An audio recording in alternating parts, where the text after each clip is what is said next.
Hey, my name is Braxton. And my name is Nathan, and today we're joined by... Just Chase. And this is the Capture Society. This is a podcast for all creatives, no matter what your skill set or passion is. So sit back, grab a cup of coffee. And let's capture society.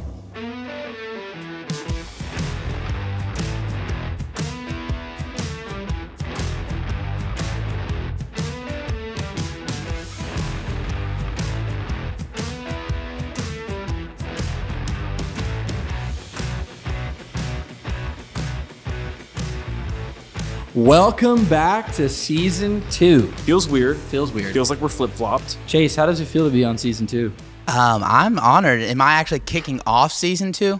Yes. I think yes. This is episode 1. This is so episode 1. Lots We of wanted to pressure. open up with a banger. Lots of This is pressure like and the- lots of tea that I'm about to drop. This is like the maiden voyage. Like we've Yeah. got like Martinelli and we're smashing on the back of the Yes. ship. So, well, we're super excited to have you. We do have a couple questions, but let's just kind of break the ice. Who are you? Apart from just well- Chase. Apart from just Chase. Well, yeah. Well, my name is Chase Condon. Sometimes when I go to conferences and stuff, I also go by Mark Condon's son. So I take whatever title people want to give me, I guess. But yeah, I've kind of been a content creator, videographer, photographer, kind of whatever I can try to attempt to do since I was 17 years old. So I'm 23 now. So yeah, that's pretty much who I am. Nice.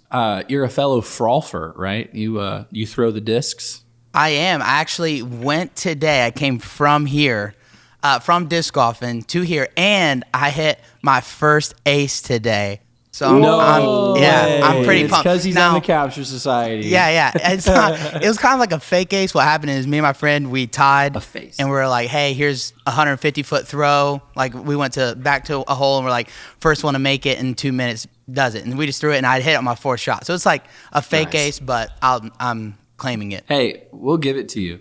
Well, give good. us like what's something that like maybe very little people, if not anyone, might know about you. Like something you like, a passion of yours, a hobby. Like what's some facts that the people who don't know Chase Condon might be interested in knowing? Yeah. Well, I'm pretty simple in the fact that like if I'm not working at the church or whatever, I'm actually either disc golfing, but I also just got a new puppy. So me and Braxton are puppy dads, fur daddies, what's up? Fur daddies. And so I'm either working or hanging out with Honey, which is the dog, and Sarah, which is my honey, and or disc golfing. So it's kind of the trio right there. That's cool. Nate's also a fur dad. Yes, Oh. I am. I adopted a dog in January. Okay. It's a white golden doodle. She Oh, is super sweet, too. Mine's a mini golden doodle. Oh, okay, so yeah, I got the big version, and tell you what, she's actually kind of a menace when it comes to toys. If she doesn't actively have a dog toy, anything around the house becomes a dog toy. Oh, gosh. So my dog is a mix of a golden retriever and a Siberian husky. And the beautiful thing about that is huskies are the dogs that like to talk. Like the whole like, woo, woo, Yeah. whatever. And so Leo is learning that. So good. I was watching her doggy cam today and he was pacing in his crate howling, but then he would just go, and I'm man. like, this is cute. I'm sure your neighbors thought it was cute. Oh yeah, they did. Bro, so you're also like, okay, stop right here. This is super funny, but I feel like a lot of content creators are also musicians. Yeah. Yeah. So, but like, talk to us about that. Your brother, like, band, and like, I know you're a really good singer. You love to play. I think you play a lot of instruments. Like, what's that for you? Like, how does that play into like do you feel like that's helped your creative side? Do you feel like, it's something you still like to do, or have you kind of laid it down now that videos have become like your identity? It's definitely laid down more than it was before, obviously. Really, I actually treat music kind of like disc golfing in the fact that it's kind of just like an outlet where I can just unplug for a little bit. So my main instrument is actually auxiliary keys. But then I bought an acoustic guitar and try to learn it and be somewhat decent at it. And I actually just do it because it's just an outlet to calm down. And so that's kind of, I do both. I love disc golfing because I kind of just put away my phone, detach, walk around, hang out with friends. And the same thing with music, kind of just put away my phone, take out a guitar, watch a little YouTube video on the TV of how to do like a scale or something. So yeah, I mean, in the fact that it helps, growing up, many people at like church camp and whatever, they would always say that I was prophesied to be a musician and lead worship. I actually never felt like that was kind of who I was. It was kind of, it seemed like something easy to say, and the fact that my dad was a musician, my brothers were musicians. But I honestly just did it because it was something I could do to serve in my local church. And so I took up music and I enjoyed playing it, but it's definitely something I do a lot less now. But it helps in the fact that if I need to create a video that's a little bit on the slower side of music and background music and all that stuff, it's easy because I can pull out a piano and kind of score that video to exactly what I would want. But other than that, I don't really play that much outside of like our midweek service. I'll play, and for our prayer services, I'll play. But that's kind of it. I actually remember. I don't know if it was Arkansas or it was a convention that we were both at. I wasn't doing anything. I was just visiting. But I think I remember you said that you had brought like a MIDI keyboard with you, and you had like tracked the piano sounds that you used for the video. Yeah. And like that was super cool. I tried it one time, and I've never done that. It was a fail. Yeah, I hit one note. I was like, that sounds cool. When I first started, that's all I did. For like the slower videos, I always brought like a little 14-key, 2-octave MIDI keyboard, and did it for everything. And then I obviously couldn't compete with like Music Bed and all these artists that were actually producing really nice content. But what I actually have been doing now, and it was kind of tough to make something quality on the spot. But now we actually, at my church, I release like a prayer instrumental, and I just listen to a message, like a sermon, and then I just play behind it the whole time, record it, and then I just basically upload it to YouTube for a prayer instrumental thing for people to pray to. But I actually keep those audios, and I'll cut them up here and there and put them like in videos. But yeah, more and more videos, I've actually been trying to step away from music and use mostly what's going on live. It's more challenging, more fun, and I think it tells the story just a little bit better. So before we move on to like some of our more like scripted questions that we have, I do want to ask, like, what do you feel like? And I have my answers. I know some people might feel differently, but how important to you is the music that you choose for a video? And like, is that a big deal for you? Is that something that you put a lot of like effort into? And like, does it matter to you what the music is in your videos? Yeah. So I actually, when I edit audio, everything audio is done first for me. And then I'll place in, because when you're making videos of conferences and churches, I mean, basically it's all B-roll. So B-roll, sorry, not B-raw. Well, I guess for you guys it's B-raw, but for me it's Sony, so it's not. But it's mostly just B-roll. So I feel like if you just start throwing in all your videos and then like, let's find a good song right now and throw that in there, you're not really doing your due diligence as a content creator. You're not really telling a story. Like I noticed that a lot, like watching other videos where it's like they have like the preacher preaching and the music like crescendoing up and all this really cool videos, but then at the end of it, I'm like, what were they trying to say? And then it was like they didn't really say anything. And so I think audio, for me personally, audio is the first thing I do, make sure that sounds good.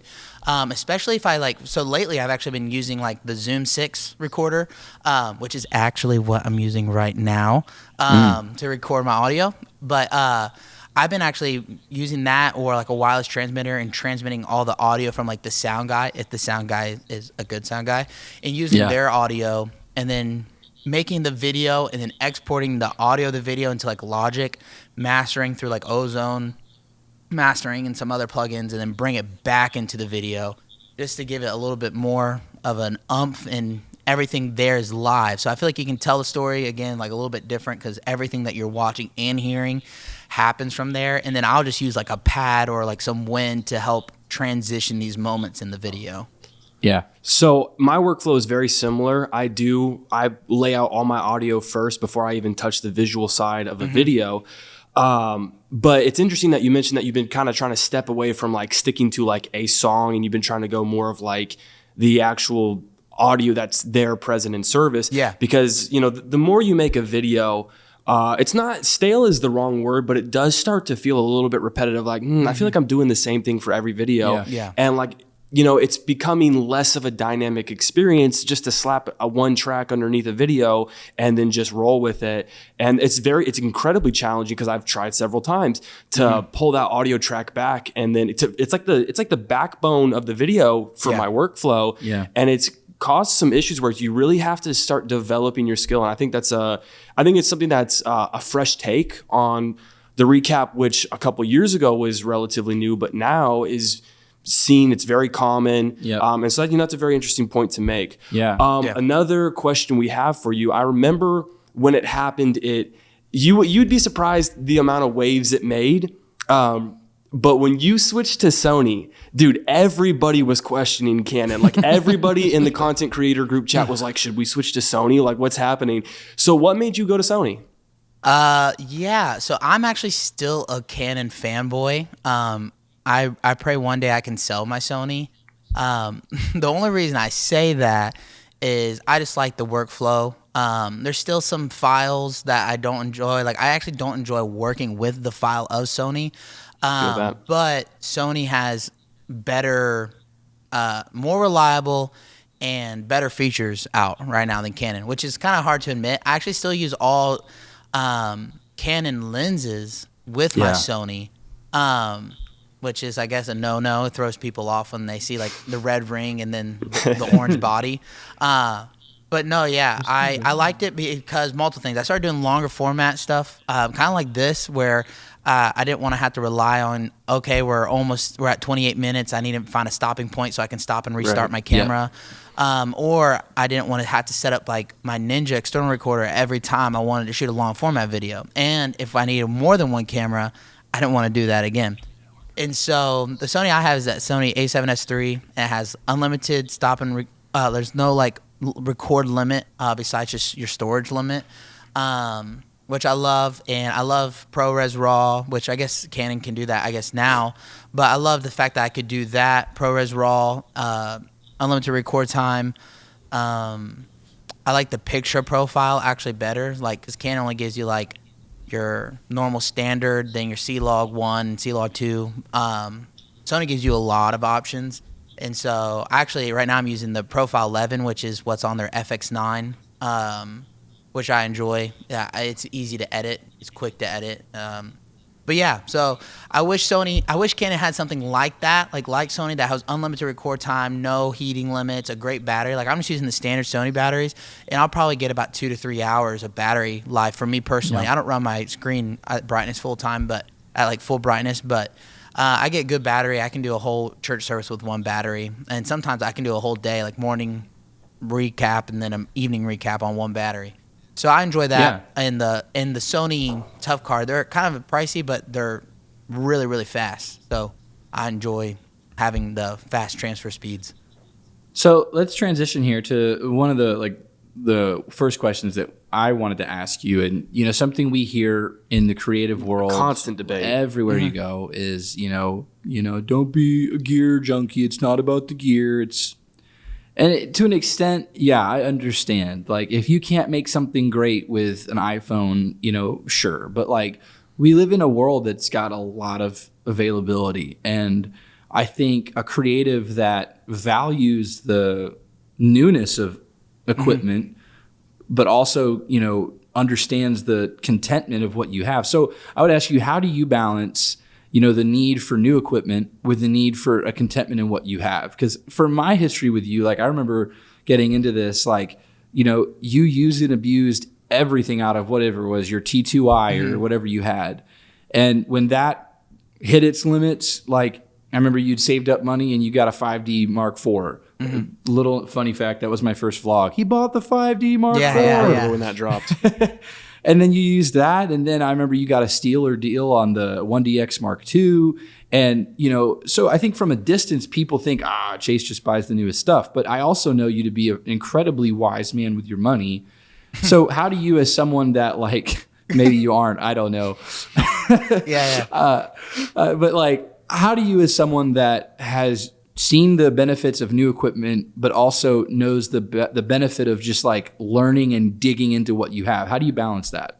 Well, to be honest, it was kind of out of balance for a little while. And this is like a long answer, and I know like we're keeping it short, but I'm a talker.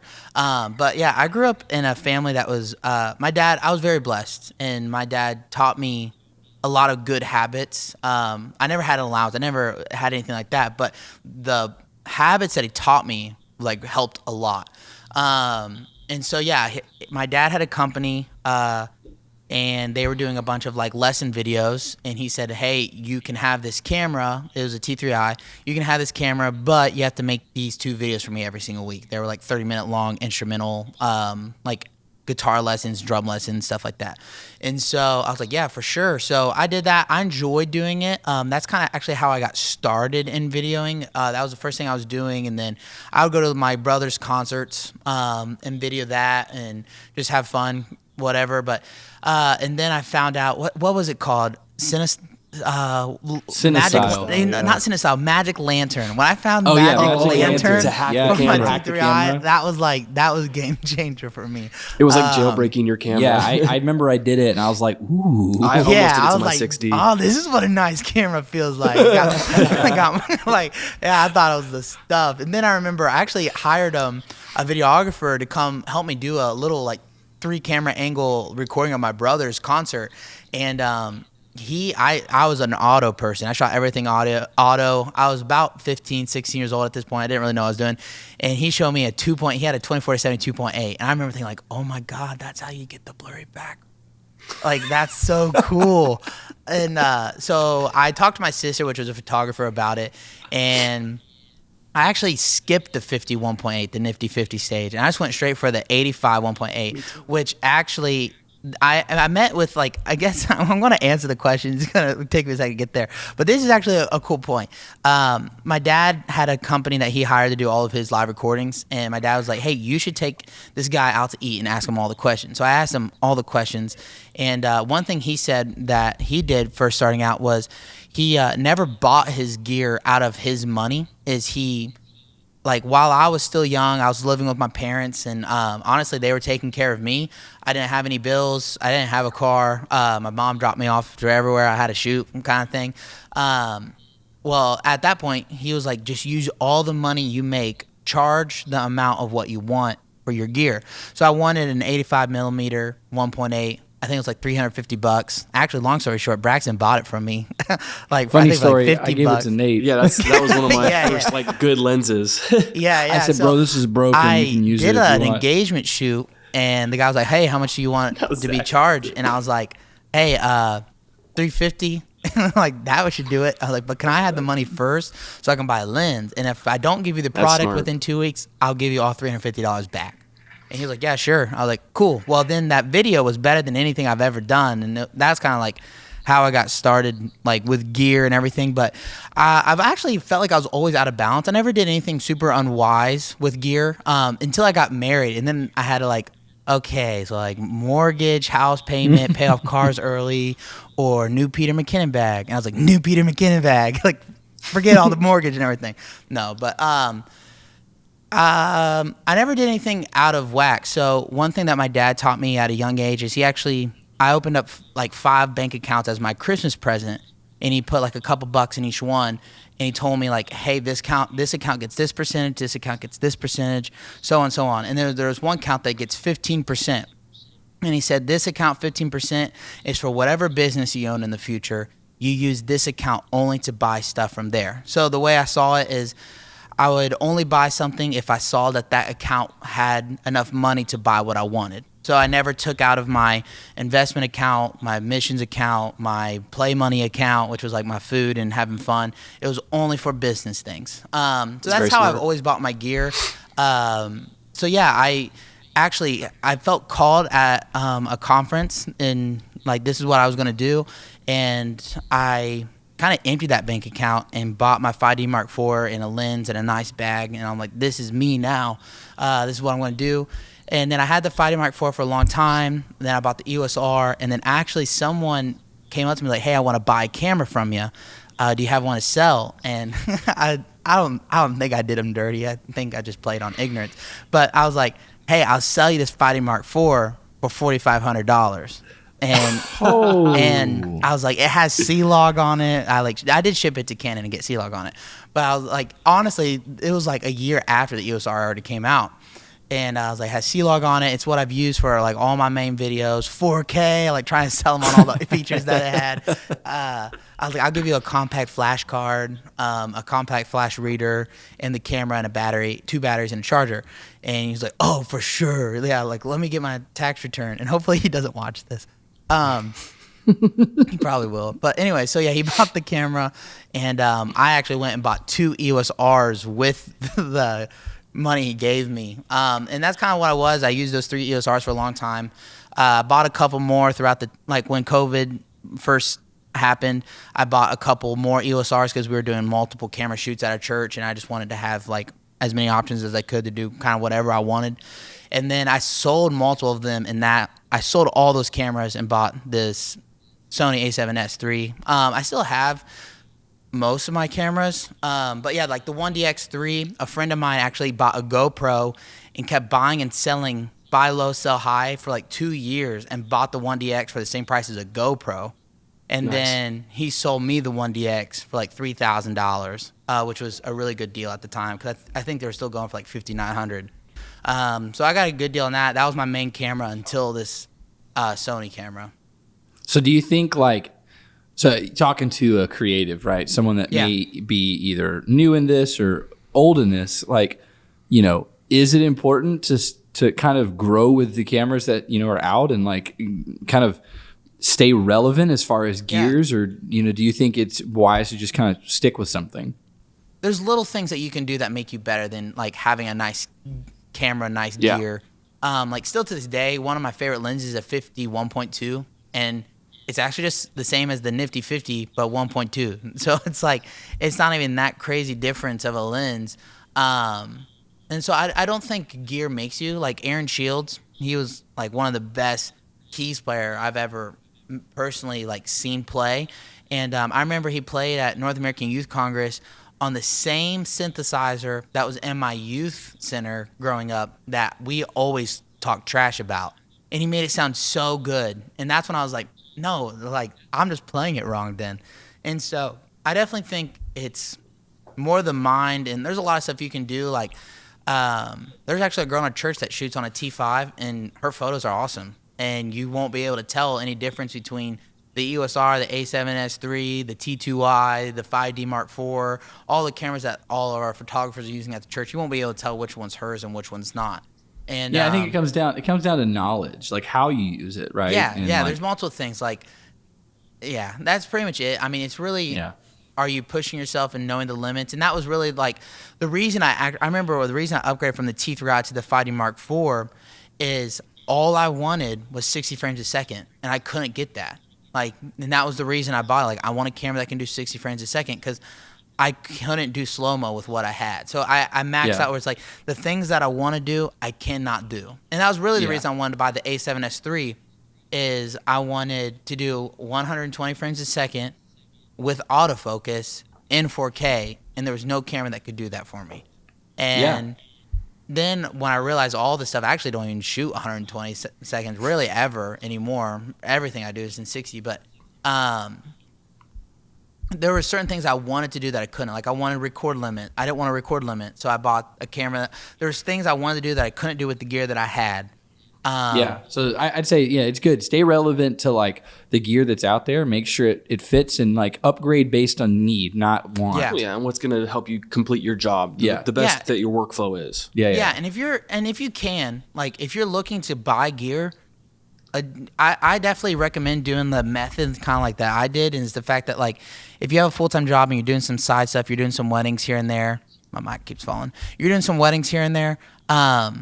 Use the gear, the money from the weddings and everything you're doing to purchase stuff for that company. I've always Yeah. told people like, hey, if you have $1,500 that you can save up, buy this little kit, and you literally can start making an extra $1,500 every single weekend. I don't really think I guess that's what I've always told people. I ask this question often to like content creators and other creators, like, how many hours do you work a week? And a lot of times, I want to know when you wake up, when you stop working, when you go to bed, what do you do, what's your workflow? And I kind of find out like most creatives, they're actually like editing, working, sitting at a place working, and creating content is honestly about anywhere between like 3 to 6 hours a day. 6 hours being like one of the top times that I've seen people do. And I know content creation is kind of mentally draining, but I've always tried to challenge, I try to treat my job as like a 9 to 5, especially now. My pastoral my pastoral leadership kind of told me that before I got married, like, hey, before you get married, you need to learn how to structure your life to where after 5 o'clock, that's your cap. You go, you have fun, you spend time with your wife, you enjoy family time, you travel, you go on trips, you go on dates, you do all these things, because that's important, more important than work. And so I kind of reformatted my work ethic to where it's if I have more work that's to get done, that just means I get up earlier. I don't work later.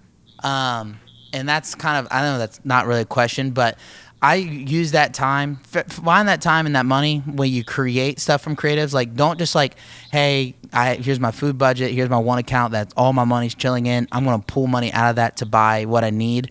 I don't think that's really a wise thing. I would set up a separate account. It's literally free. Take 5 minutes.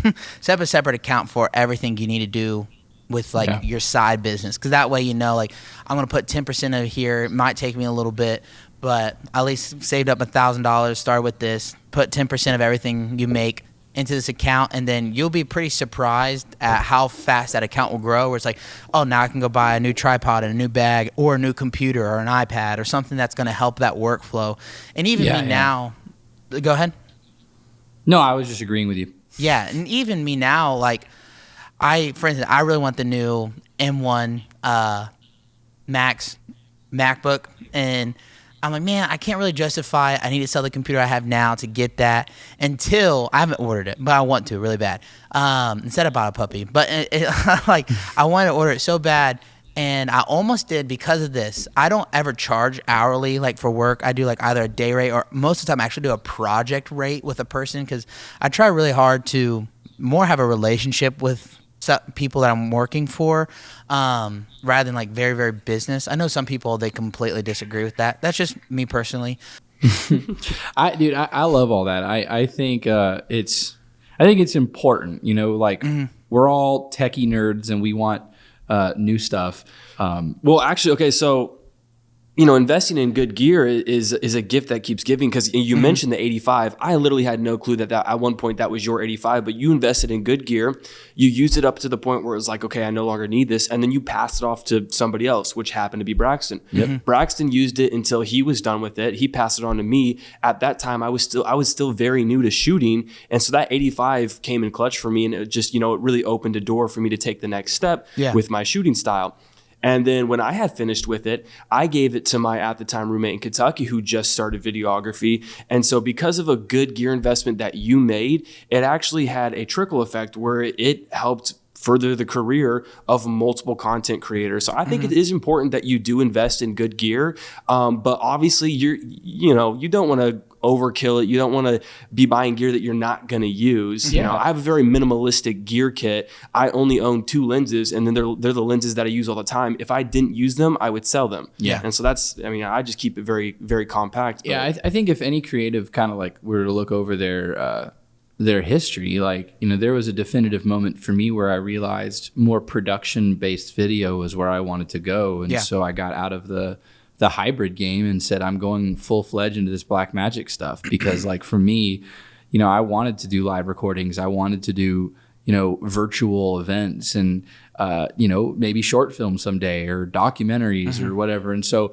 that investment wasn't just black magic game. It was, no, I had done my research. I'd seen the product. I'd seen how it felt in my hands, and I felt confident that it would boost me. Yeah. And so, man, it's been so cool just like talking about that. I think you made some really great points. Absolutely. And I've really enjoyed hearing your perspective on it. yeah. So, you know, what's if I like to ask you sometimes, you know, you got a creative in front of you. What's just one thing you'd want to tell him, her, them, like the creative world? Like, I think it's easy to say, like, you're a huge trendsetter, especially in the apostolic movement. Like, you know, you were the first guy to really be the highlight video guy, and you put creatives on the map with Youth Congress, and you know, it blew up in Ohio. And I remember that prayer, the next Youth Congress that you had with the creative team, where you told us that you felt God was going to use us to change the world and to do amazing things, and you didn't know what that meant. And then boom, COVID hits, and now we're all doing virtual services for our churches, and creatives are just that much more exploding off the map. So, dude, it's incredible to see like how you've affected so many people, both creative and non-creative. But you know, what would you say right now if you could have a screen to every creative in the world? What's something you would tell them as like a piece of advice? Yeah. So, if you know me personally, you know that I'm not that like spiritual of a person. Like, I don't miss like my exit while driving down the road and be like, oh, God just protected me from an accident. That's why I missed it. No, I missed it because I wasn't paying attention.